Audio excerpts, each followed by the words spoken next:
कृषि क्षेत्र में जो अधिक लोकंर भागीदारी अच्छी ये क्षेत्र गुरुत्व केमिति बढ़िबो कृषि रे तार आय किभली भाव में द्विगुणित हम बहुगुणित हम यह सहित कृषि क्षेत्र में किभली भाव में उन्नत मानर आपंकर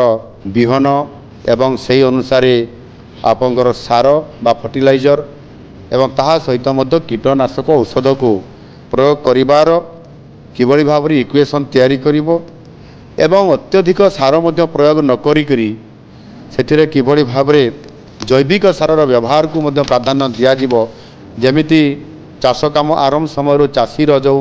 विभिन्न समस्या से जड़ित हुए से विहन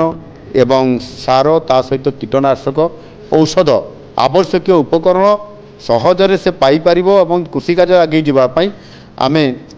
पीएम किसान सहित मध्य सीएम किसान आमे तांकु 6000 और 4000 यही भाव में 10,000 टंका आर्थिक साहाय्य प्रदान करवा जो माने चाषी एवं जो माने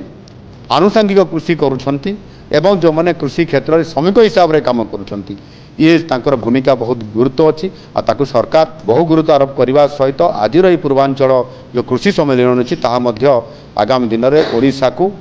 एक नुआ दिशा देव जो कि ओडिशा आत्मनिर्भर हवा सहित अर्थनैतिक क्षेत्र में गुरुत्वपूर्ण भूमिका ग्रहण कर।